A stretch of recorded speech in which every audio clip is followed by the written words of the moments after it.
আসসালামু আলাইকুম। আমার সপ্তম শ্রেণীর মেয়েরা ভালো আছো সবাই নিশ্চয়ই। আশা করছি তোমরা সবাই ভালো আছো, বাসায় আছো। তো আমাদের অনলাইন ক্লাসে তোমাদের সবাইকে স্বাগত জানাচ্ছি। আমাদের বিষয়, আমি তোমাদের আফরোজা ম্যাডাম। আমাদের বাংলাদেশের বিশ্ব পরিচয় নিয়ে আজকে আমি বাংলাদেশের বিশ্ব পরিচয় ক্লাসে নিয়ে আমি হাজির হয়েছি তোমাদের সামনে। যেহেতু করোনা মহামারী, আমরা সামনাসামনি ক্লাসে হচ্ছে না, ক্লাসরুমে আমরা যেতে পারছি না, তাই অনলাইনে ক্লাস হচ্ছে। তোমরা আশা করছি সবাই অনলাইনে ক্লাসগুলো দেখবে এবং সেখানে কোনো সমস্যা থাকলে সেটা অবশ্যই জানাবে। ঠিক আছে, তাহলে আমরা ক্লাসে চলে আসি, আমাদের পড়াতে আজকে পাঠে চলে আসি। আজকে দেখা যাচ্ছে যে আমরা জানি যে 1947 সালে পাকিস্তান আর ভারত নামক দুটি রাষ্ট্র সৃষ্টি হয়েছে। পৃথক দুটি রাষ্ট্র সৃষ্টি হয়েছে, সেটা আমরা জানি। কখন সৃষ্টি হয়েছে সেটা সম্পর্কে আমরা অনেক আগের গত পাঠটা আমরা পড়েছি যে 1947 সালে যখন ব্রিটিশরা চলে গিয়েছিল তখন ভারত আর পাকিস্তান নামক দুটি স্বাধীন রাষ্ট্র সৃষ্টি হয়েছিল। ঠিক আছে, এটা আমরা জানি। পাকিস্তান রাষ্ট্রের আবার দুটো অংশ ছিল, একটা হচ্ছে পূর্ব অংশ আর একটা পশ্চিম অংশ। পূর্ব বাংলাকে ওরা যদিও নাম দিয়েছিল পশ্চিম পাকিস্তান, পূর্ব পাকিস্তান, আর আরেকটা অংশ ছিল পশ্চিম পাকিস্তান, যেটা পাকিস্তানের মূল ভূখণ্ড। আর পূর্ব আর এই পশ্চিম এই দুইয়ের মধ্যে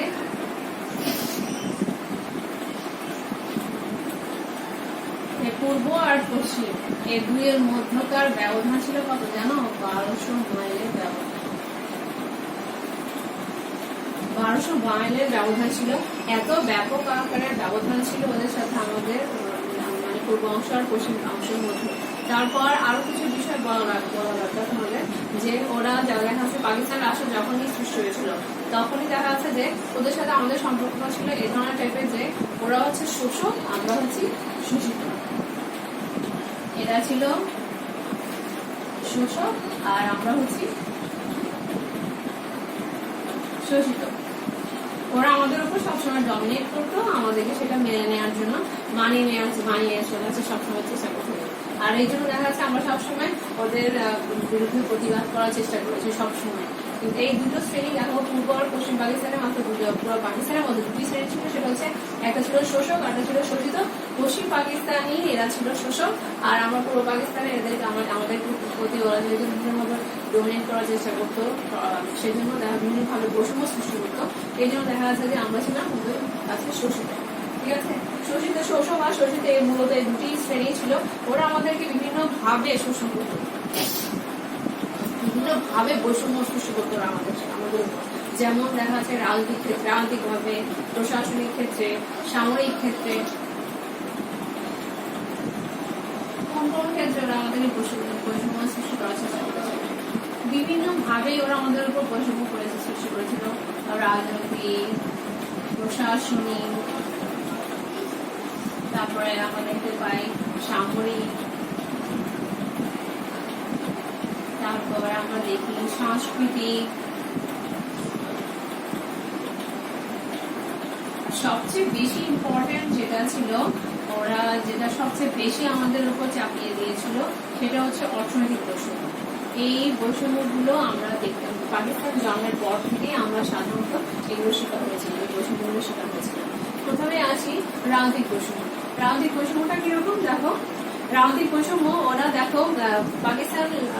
আচ্ছা, রাজনৈতিক বৈষম্য নিয়ে আলোচনা করার আগে কিছু তোমাদেরকে আমি এখানে দেখাই, স্লাইড আমার কাছে আছে কিছু, এটা দেখলে তোমরা হয়তো আরো ভালো করে বুঝতে পারবা।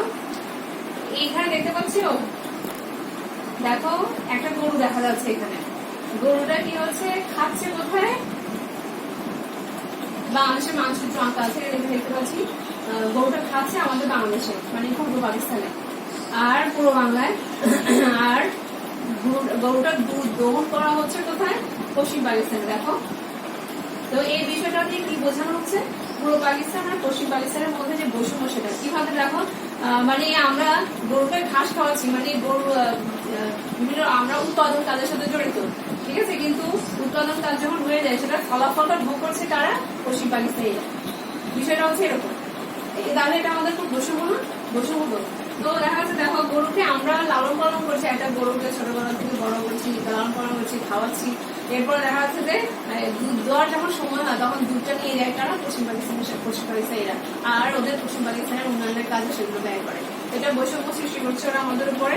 তারপর দেখো আর এই বৈষম্যের বিরুদ্ধে আমরা আমাদের নেতা হিসেবে বঙ্গবন্ধু শেখ মুজিবুর রহমান দেখা যাচ্ছে যে 6 দফা উত্থাপন করেছিলেন। আচ্ছা, পূর্ব পাকিস্তানের প্রতি বৈষম্য নিয়ে আলোচনা করতে গেলে দেখো অর্থনৈতিক বৈষম্য। দেখো পূর্ব পাকিস্তান আর পশ্চিম পাকিস্তানের মধ্যে দেখো 1955-56 সালেই দেখা যাচ্ছে যে পূর্ব পাকিস্তানের জন্য বরাদ্দ ছিল কত, ব্যয় করা হয়েছে কত 113,03,80,000 টাকা, আর পশ্চিম পাকিস্তানের জন্য 500 কোটি টাকা দেখো বরাদ্দ ছিল। তাহলে বুঝতে পারছো কতটা ব্যাপক ব্যবধান ছিল। তারপর দেখা যাচ্ছে যে পাটকে বাংলাদেশের সোনালী আঁশ বলা হয়। তখনকার সময় পুরো পাকিস্তানে ব্যাপক আকারে পাট উৎপাদিত হতো, আর এই পাট দেখা যাচ্ছে পাট রপ্তানি করে যে বৈদেশিক মুদ্রা অর্জিত হতো সেটার প্রায় দেখা যাচ্ছে মানে সংখ্যাগরিষ্ঠ অংশই দেখা যাচ্ছে যে পশ্চিম পাকিস্তান, পুরাটাই দেখা যাচ্ছে যে পশ্চিম পাকিস্তান নিয়ে যাওয়া হতো এবং দেখা যাচ্ছে যে পশ্চিম পাকিস্তানের উন্নয়নে সেগুলো কাজ করা হতো। পশ্চিম পাকিস্তানের অর্থনৈতিক উন্নয়নে বিভিন্ন রকম স্কুল, কলেজ, বিভিন্ন রকম প্রতিষ্ঠান গড়ে তোলার কাজে দেখা যাচ্ছে যে বিভিন্ন শিল্প কারখানা, বিভিন্ন রকম শিল্প কারখানা প্রতিষ্ঠান গড়ে তোলার ক্ষেত্রে উন্নয়নমূলক কাজে দেখা যাচ্ছে যে ওরা ব্যবহার করতো, কিন্তু আমাদের জন্য বরাদ্দ থাকতো খুব সীমিত পরিমাণে। তাই বুঝতে পারছো 2000 কোটি মিলিয়ন ডলার পর্যন্ত দেখা যাচ্ছে যে ওরা আমাদের রপ্তানি আয়ের 2000 কোটি মিলিয়ন মার্কিন ডলার দেখা যাচ্ছে যে ওরা নিয়ে গেছে আমাদের কাছ থেকে, পূর্ব পাকিস্তানের কাছ থেকে নিয়ে গেছে কারা, পশ্চিম পাকিস্তান, ওদের উন্নয়নে ওরা ব্যয় করেছিল সেগুলো। তারপর দেখো, তারপর আসি প্রশাসনিক বৈষম্য। প্রশাসনিক বৈষম্য দেখো, প্রশাসনিক বৈষম্যে দেখো প্রেসিডেন্টের সচিবালয়ে পূর্ব পাকিস্তানের মাত্র 19% সদস্য ছিল, বাঙালি ছিল মাত্র 19 জন, 19 জন, আর পশ্চিম পাকিস্তানে সেখানে ছিল কতজন, 81 জন। তারপর দেখো সেনাবাহিনীর সদস্যের কথা যদি আচ্ছা বলি, এখানে কি আছে, যদিও গুরুত্বপূর্ণ পোস্ট যেগুলো পররাষ্ট্র মন্ত্রণালয়, তারপর প্রতিরক্ষা মন্ত্রণালয়, এগুলোতে দেখা যাচ্ছে বাঙালি সদস্যদেরকে তেমন ওরা আসে নিত না, গুরুত্বপূর্ণ পোস্টগুলোতে ওরা রাখতেই দেন। তারপরও যদিও কখনো দেখা যেত, তাও দেখা যাচ্ছে এই পরিমাণে 8.1 শতকরা 8.1 আর 91.9 পশ্চিম পাকিস্তানের সদস্যদেরকে নিয়োজিত করতো। শিক্ষাগত যোগ্যতা থাকা সত্ত্বেও দেখা যাচ্ছে পূর্ব পাকিস্তানের মানুষরা, পূর্ব পাকিস্তানের বাঙালিরা ওদের দেখা যাচ্ছে গুরুত্বপূর্ণ পোস্টগুলোতে, গুরুত্বপূর্ণ পদগুলোতে, সরকারি পদগুলোতে ওরা যোগ্যতা থাকলেও দেখা যাচ্ছে ওদেরকে নিয়োজিত করা হতো না, ওরকম বৈষম্য সৃষ্টি করা হতো। তারপর দেখো শিল্প খাতে 25.7 পূর্ব পাকিস্তানে আর ব্যয় করা হতো, আর পশ্চিম পাকিস্তানে ছিল মাত্র 74.3। স্বরাষ্ট্র মন্ত্রণালয়ে দেখো 12.7 7 জন, আর দেখা যাচ্ছে 7 মানুষদেরকে নিয়োগ করা হতো, আর দেখা যাচ্ছে 7.3 দেখা যাচ্ছে পশ্চিম পাকিস্তানে। তারপর দেখো তথ্য খাতে তথ্য মন্ত্রণালয় 20.1, আর এখানে ছিল পশ্চিম পাকিস্তানে দেখো কত 79.9। শিক্ষায় দেখা যাচ্ছে 27.3, আর এখানে দেখো পশ্চিম পাকিস্তানে কত বরাদ্দ 72.7 জনকে ওরা নিয়োজিত করে। স্বাস্থ্য মন্ত্রণালয়ের ঠিক একই অবস্থা, ওরকম বৈষম্য আমরা দেখতে পাই। তারপর দেখো প্রতিরক্ষার ক্ষেত্রে বা সামরিক ক্ষেত্রে বৈষম্যের কথা যদি বলা হয়, সেখানেও দেখা যাচ্ছে যে সমরাস্ত্র 3টা দেখা যাচ্ছে যে সমরাস্ত্র তখনকার সময় পশ্চিম পাকিস্তানের যে সমরাস্ত্র কারখানা দেখা এগুলো ছিল কোথায়, পশ্চিম পাকিস্তানে, পূর্ব পাকিস্তানে এগুলো ছিলই না। তারপর দেখো এখানে প্রতিরক্ষার ক্ষেত্রে বৈষম্য নিয়ে আমরা দেখতে পাচ্ছি, এখানে দেখো অফিসার নিয়োগের ক্ষেত্রে, সামরিক অফিসার নিয়োগের ক্ষেত্রে, ঊর্ধ্বতন কর্মকর্তা নিয়োগের ক্ষেত্রে মাত্র 5 ছিল বাঙালি, আর 95 ছিল কত পশ্চিম পাকিস্তানি সদস্যরা। তারপর দেখো সাধারণ সৈনিক নিয়োগের ক্ষেত্রে সেখানেও বৈষম্য করা হতো, সেখানেও মাত্র 4 জন বাঙালি নিয়োগ করা হতো, আর 96 কি শতকরা 96 জনই ছিল কি পশ্চিম পাকিস্তানের। যোগ্যতা থাকা সত্ত্বেও বাঙালিদেরকে ওরা নিয়োগ করতে চাইতোই না। এইভাবে দেখো ওরা আমাদের কিভাবে বৈষম্য ক্রিয়েট করতো। প্রতিরক্ষা খাতে সেনা, তারপরে নৌ বিমান, সেনার ক্ষেত্রে তো এরকম বিমান আর নৌখাতে যদিও দেখা যাচ্ছে যে কিছুটা এগুলো চাইতো, সেনাবাহিনীর চাইতো একটু বেশি, তারপরও দেখা যাচ্ছে গুরুত্বপূর্ণ ভাবে বলার মতো তেমন কোনো পোস্ট নেই, বলার মতো তেমন কোনো গুরুত্বপূর্ণ পদে তারপর বাংলাদেশে যেতে দেওয়া হতো না, যেদিন জন্য ওরা। তারপর দেখো এই বৈষম্য গুলো থেকে পরিচয়ের জন্যই দেখো আমরা যে বৈষম্যগুলো থেকে পরিত্রাণের জন্যই দেখা যাচ্ছে আমরা 1920 সালে 6 দফা প্রতিবাদ করেছিলাম, আমরা প্রতিরোধ করে তোলার চেষ্টা করেছিলাম। দেখা যাচ্ছে যে তখন আমরা 6টা দাবি নিয়ে আমরা ওদের কাছে তুলে ধরার চেষ্টা করেছি যে আমরা সমস্যায় আছি বা আমাদের প্রতি যে বৈষম্য করা হচ্ছে সেই সম্পর্কে কথাগুলো ওদের কাছে তুলে ধরার চেষ্টা করেছিলাম আমরা, আমাদের নেতা হিসেবে আমাদের শিক্ষার্থী। তারপর দেখো বৈষম্যগুলো নিয়ে ম্যাডাম তোমাদেরকে বৈষম্য নিয়ে কিছু কথা এর স্লাইডে দেখিয়েছিলাম, আর কিছু কথা মনে হয় বলা প্রয়োজন, সেজন্য বলার চেষ্টা করছি। 1947 সাল থেকে 1947 সালে যখন পাকিস্তান রাষ্ট্র সৃষ্টি হয়েছিল, তখন জনগোষ্ঠীর দিক থেকে, জনসংখ্যার দিক থেকে বাঙালিদের সংখ্যা বেশি হলেও তখন শুরুতেই দেখা যাচ্ছে যে বাংলাদেশ পুরো বাংলার ঢাকাকে পাকিস্তানের রাজধানী না করে করাচিকে পাকিস্তানের রাজধানী করা হয়েছিল। তাহলে বুঝতে পারছো, প্রথমেই দেখা যাচ্ছে যে প্রথমেই শুরু হয়েছে পাকিস্তান রাষ্ট্র সৃষ্টির পর থেকেই প্রথমে শুরু বৈষম্য, কিভাবে আমাদেরকে ছোট করে রাখা হচ্ছে, বৈষম্য সৃষ্টি করা হচ্ছে। তারপরে আসে দেখো 1947 সাল থেকে 1971 সাল পর্যন্ত পাকিস্তানের যে বড় বড় পদ, গভর্নর, প্রধানমন্ত্রী, বিভিন্ন মন্ত্রণালয়ের গুরুত্বপূর্ণ দায়িত্ব, সেগুলো তো দেখা যাচ্ছে যে বাঙালিদেরকে যেতে দেওয়া হতো না গুরুত্বপূর্ণ পদগুলোতে। বিভিন্ন ভাবে দেখা যাচ্ছে যোগ্যতা থাকা সত্ত্বেও বিভিন্ন রকম প্রতিবন্ধকতা সৃষ্টি করা হতো। এরপর 1947 সাল থেকে 71 পর্যন্ত যে কেন্দ্রীয় মন্ত্রিসভার যে 211 জন মন্ত্রী ছিল, তার মধ্যে মাত্র 95 জন ছিল বাঙালি। তারপর আইয়ুব খানের সময়, আইয়ুব খানের আমলে যে 62 জন মন্ত্রী ছিল, এই 62 জন মন্ত্রীর মধ্যে মাত্র 22 জন ছিলেন বাঙালি। তাহলে আমরা বুঝতে পারছি কিভাবে আমাদেরকে বৈষম্য সৃষ্টি করেছে পশ্চিম পাকিস্তানি সদস্যরা আমাদের উপর। ওরা বিভিন্ন আমাদের উপর চাপিয়ে দিতে চেয়েছিল। এইসব বাঙালিদেরকে আবার যদিও ওরা দিয়েছিল পোস্ট, তারপরও গুরুত্বপূর্ণ কোনো কাজের সুযোগ ওদেরকে দেওয়া হতো। বিভিন্ন ভাবে দেখা যাচ্ছে আইয়ুব খান বিভিন্ন সময় বিভিন্ন রকম আদেশ অধ্যাদেশ জারি করে বাঙালি নেতাদের কাজকর্মগুলোকে, বাঙালি মন্ত্রীদের কাজকর্মগুলোকে সীমিত আকারে নিয়ে আসার চেষ্টা করতো। দেখা যাচ্ছে যে আমরা জানি যুক্তফ্রন্ট সরকার গঠন করেছিল। যুক্তফ্রন্ট সরকার 2 মাসের মাথায় দেখা যুক্তফ্রন্ট সরকারকে বাতিল ঘোষণা করেছিল পশ্চিম পাকিস্তানি সরকার, সামরিক সরকার। তারপরে দেখা যাচ্ছে বিভিন্ন রকম বিশৃঙ্খলার অজুহাত দেখিয়ে ওরা দেখা যাচ্ছে সামরিক শাসন জারি করেছিল, সেটা সম্পর্কেও আমরা জেনেছি। এটাও এক ধরনের বৈষম্য আমরা দেখতে পাচ্ছি। বাঙালিদের হাতে ওরা ক্ষমতা দিবেই না, বাঙালিদেরকে ক্ষমতা যেতে দিবেই না। ওদের দেখা যাচ্ছে যে ওদের ক্ষমতার ব্যবহার ওরা অলওয়েজ এভাবেই করে যাবে, আমাদের উপর ওরা সবসময় ওরা দমিয়ে রাখার সবসময় চেষ্টা করবে। আচ্ছা, এরপরে চলে আসি আমরা 1970 সালে যখন আমরা নির্বাচিত, আমাদের প্রতিনিধিশীল দল হিসেবে আওয়ামী লীগ যখন নিরন্তর সংগ্রামে লাভ করেছিল, তখন কিন্তু বাঙালিদের হাতে ক্ষমতা দেওয়া হয়নি, বিভিন্ন রকম ষড়যন্ত্রের আশ্রয় নিয়েছিল তারা। এরপরে চলে আসি আমরা প্রশাসনিক বৈষম্য, রাজনৈতিক বৈষম্য ক্ষমতা অফিসে বলেছি, তারা প্রশাসনিক বৈষম্য চলে আসি। একটা নবীন রাষ্ট্র হিসেবে যে প্রতিরক্ষা, স্বরাষ্ট্র, এগুলো বিভিন্ন রকম মন্ত্রণালয়গুলো আছে, সেগুলোর গুরুত্বপূর্ণ দায়িত্বগুলো তো আমাদের যেতে দেওয়া হয়নি, সেটা সম্পর্কে বিষয়ে তোমাদেরকে বলেছি। তারপর এর আগে সামরিক বৈষম্যের কথা বলেছি, যে বাঙালি কতজন সামরিক অফিসার পদে মাত্র 5 ভাগ বাঙালিকে রাখা হতো, 95 জন ছিল। দেখা যাচ্ছে আমার স্লাইডে দেখেছি 95 জনের ছিল কত, 5 জন ছিলেন শুধু বাঙালি সামরিক অফিসারদের মধ্যে, আর সেনাবাহিনীর অফিসার অধিকার কর্মকর্তার মধ্যে, আর বাকি 95 জনের ছিল পশ্চিম পাকিস্তান। তাহলে বুঝতে পারছো। আর সামরিক নর্মাল সেনাবাহিনীর সদস্যদের মধ্যেও দেখা যাচ্ছে মাত্র 4 জন ছিলেন বাঙালি, আর বাকি 96 জন যিনি ছিল ওদের দেখা যাচ্ছে যে পশ্চিম পাকিস্তানের সদস্য। তাহলে আমরা বুঝতে পারছি আমরা সামরিক ক্ষেত্র বা প্রতিরক্ষা ক্ষেত্র কতটা বৈষম্যের শিকার ছিলাম ওদের, সেটা আমরা স্লাইডেও দেখেছিলাম, স্লাইডে দেখে দেখানোর চেষ্টা করেছিলাম। তারপরে আসি, যদিও নৌ আর নিয়োগ বাহিনীতে বেশ কিছুটা নিয়োগ দেওয়ার চেষ্টা করেছিল ওরা, তারপরও ওরকম উল্লেখ করার মতো না। তারপর পাকিস্তানের বাজেটের 60% বরাদ্দ ছিল কোথায়, সামরিক খাতে ওরা খরচ করতো। সেখানেও দেখা যাচ্ছে যে পাকিস্তানের জন্য, পূর্ব বাংলার উন্নয়নের জন্য দেখা যাচ্ছে সেরকম পূর্ব বাংলার উন্নয়নের জন্য তেমন কোনো ওরা ব্যবস্থা গ্রহণ করেনি। পূর্ব বাংলার যাতে উন্নয়ন হয় বিভিন্ন রকম, যেমন সমরাস্ত্র কারখানার কথা বলেছিলাম, সেটাও বানানো হয়েছে কোথায়, পশ্চিম পাকিস্তানের সমরাস্ত্র কারখানা। তাহলে বুঝতে পারছো এখানে আমাদের এখানে কোনো দেখা যাচ্ছে আমরা দেখেছি 1965 সালে যখন পাক ভারত যুদ্ধ হয়েছিল, 1965 সালে পাক ভারত যুদ্ধ হয়েছিল, আমরা জানি পাকিস্তান আর ভারতের মধ্যে যুদ্ধ হয়েছিল 17 দিন ব্যাপী। আমাদের কোনো মিলিশিয়া বা আঞ্চলিক কোনো বাহিনী ছিল না তখন। দেখা যাচ্ছে যে সাংঘাতিক ভাবে আমরা পূর্ব বাংলার মানুষরা যে আমাদের সীমান্ত পুরোটাই অরক্ষিত ছিল। এই 17 দিন পাক ভারত যুদ্ধ যখন হয়েছিল 1965 সালে, তখন এই 17 দিন পুরোটাই আমরা সবসময় কিন্তু দেখা যাচ্ছে অরক্ষিত ছিল, কারণ আমাদের নিজস্ব কোনো ওরকম মিলিশিয়া বাহিনী ওরা গঠন করতে দেয় নাই। এরপরে দেখা যাচ্ছে যে গঠন করতে দেয় নাই, আমাদের ওরকম সুরক্ষার ব্যবস্থা ওরা রাখে।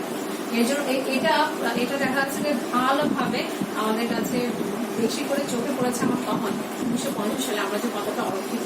1950 সালে যখন পালখানা যুদ্ধ হয়েছিল 17 দিনের এই সংঘর্ষে ওদের দেখা যাচ্ছে তখন পুরো বাংলা পুরোটা সীমান্ত অরক্ষিত অবস্থা ছিল। আর এই জন্য দেখা যাচ্ছে আমাদের এটার প্রতিফলন আমরা দেখতে পাই 6 দফা যখন আমাদের নেতা হিসেবে যখন প্রতিনিধিত্বশীল দল হিসেবে যখন আওয়ামী লীগ বঙ্গবন্ধু শেখ মুজিবুর রহমান যখন 6 দফা দাবিগুলো উত্থাপন করেছিলেন তখন সেখানে একটা দাবি কিন্তু ছিল আঞ্চলিক মিলিশিয়া বাহিনী গঠন করার কথা, যাতে করে আমরা এরকম অরক্ষিত থাকতে না। বুঝতে পারছি কি বলছি? এরপর দেখো, এরপরে আমরা অর্থনৈতিক এই ধরনের সরকারি অবহেলার কারণে দেখা যাচ্ছে পুরো বাংলার সবসময় আমরা কিন্তু দেখা যাচ্ছে যে বৈষম্যের শিকার হতাম। পুরো বাংলার প্রতি এরকম সরকার সবসময় বৈষম্য ক্রিয়েট করতো। এরপর অর্থনৈতিক বৈষম্য, তোমাদেরকে আমি একটা গরুর ছবি দেখিয়েছিলাম। গরু এক জায়গায় দেখা যাচ্ছে পুরো বাংলায় দেখা যাচ্ছে গরুকে ঘাস খাওয়ানো হচ্ছে আর দেখা যাচ্ছে গরুর দুধ গ্রহণ করা হচ্ছে পশ্চিম পাকিস্তানে, আমি সেটা দেখেছি। তো ওখানেও ওই ছবিটাও দেখা যাচ্ছে যে ওই স্লাইডে যে ছবিটা দেখেছি ওই ছবিটাও কিন্তু প্রকাশ করে যে পুরো বাংলার প্রতি পশ্চিম পাকিস্তানি সদস্যরা কিভাবে বৈষম্য সৃষ্টি করতো।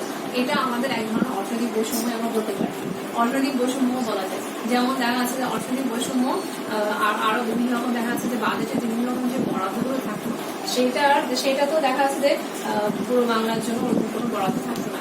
যেমন বলো কেন্দ্রীয় ব্যাংক বলো, কেন্দ্রীয় ব্যাংক সহ বিভিন্ন রকমের ব্যাংক, বিভিন্ন রকম প্রতিষ্ঠান, তারপরে দেখা যাচ্ছে যে ব্যবসা বাণিজ্য প্রতিষ্ঠান, শিল্প প্রতিষ্ঠান বলো, এগুলো দেখা যাচ্ছে এগুলো গঠন করার প্রতি পশ্চিম পাকিস্তানি সরকারের তেমন কোনো আগ্রহ বা উৎসাহ ছিল না। আমাদের এখানে দেখা যাচ্ছে আদমজি জুট মিলসটা প্রতিষ্ঠিত হয়েছে আর অল্প মানে গুটি কয়েক দুই একটা অল্প কয়েকটা প্রতিষ্ঠান ছাড়া আর মানে ওরা পাকিস্তানি আমলে তেমন কোনো আর্থিক প্রতিষ্ঠান বলো বা শিল্প কারখানা ওরকম গঠন করার প্রতি ওদের কোনো উদ্যোগ বা মনোবাসনা ছিল।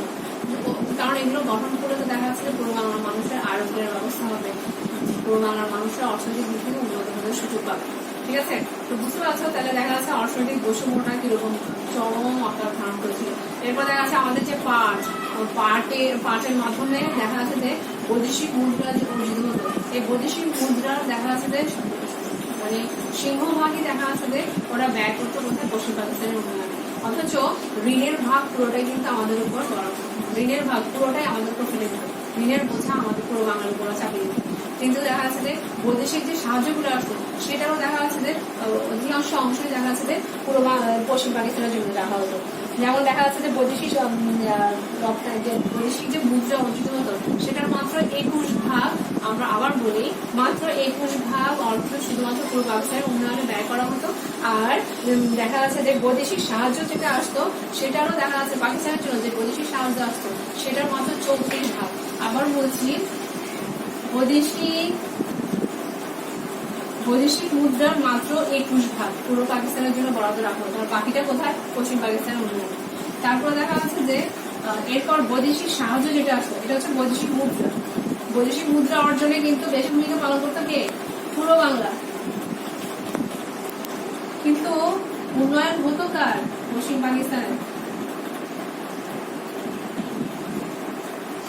ঠিক আছে, আর তার বেশি বরাদ্দ রাখা হতো পশ্চিম পাকিস্তানের জন্য, আর পুরো বাংলার জন্য বরাদ্দ রাখা হতো মাত্র 21 ভাগ।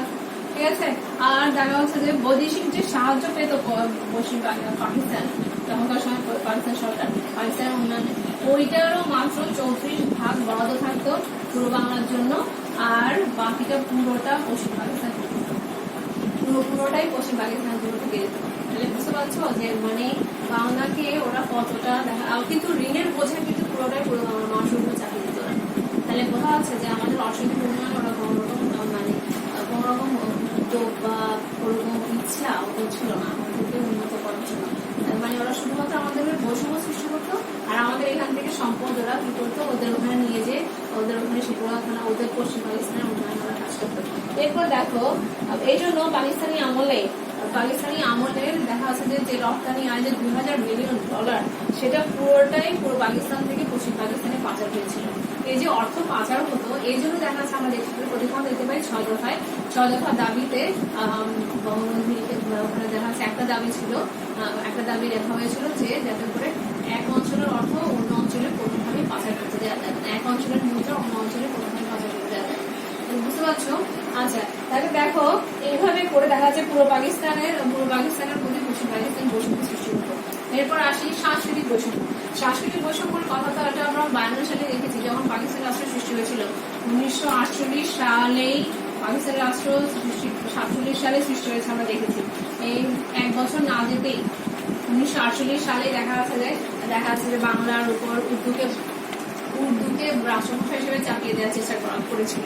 এরপরে দেখা যাচ্ছে যে আমরা যখন এরপর এটার প্রতিবাদ করে আমরা 52 সালে ভাষা আন্দোলন করেছি।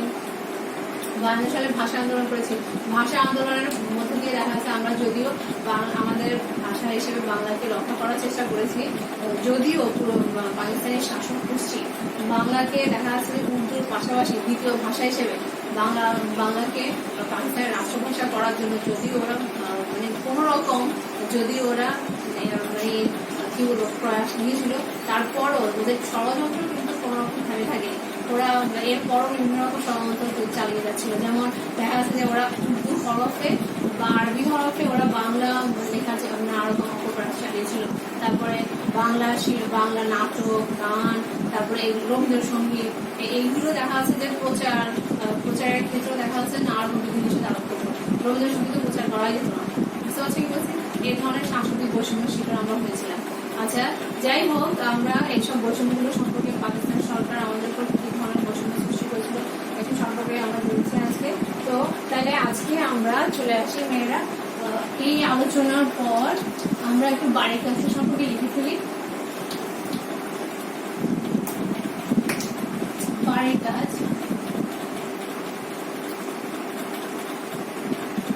একটা প্রশ্ন তোমরা লিখে নাও। পূর্ব বাংলার প্রতি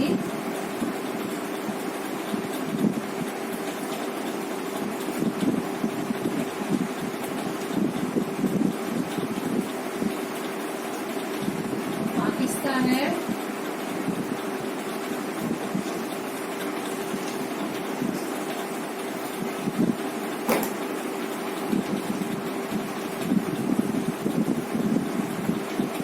পশ্চিম পাকিস্তান সৃষ্ট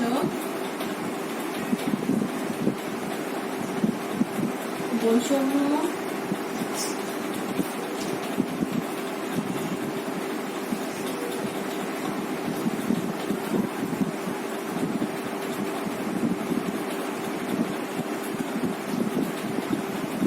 তাইলে আগামীকাল দেখা যাচ্ছে আমাদের বাড়ি কাজ হচ্ছে পূর্ব বাংলার প্রতি পশ্চিম পাকিস্তান সৃষ্ট বৈষম্য সমূহ বিশ্লেষণ করা। তাহলে আমরা পুরো পাঠে যা আলোচনা করলাম সেটা থেকে আমার বাড়ির কাজটা আমাদের বাসায় ভালো করে নিব। তাহলে আর এটা নিয়ে কোনো সমস্যা থাকবে সেটা সম্পর্কে টিচারকে জানার চেষ্টা করবে। ঠিক আছে, সবাই ভালো থাকবে, আবার দেখা হবে এরকম কোনো অনলাইন ক্লাসে। আর স্কুল খুলেতে ইনশাল্লাহ আমাদের দেখা হবে। সবাই ভালো থাকবে, সুস্থ থাকবে ইনশাল্লাহ। আল্লাহ হাফেজ।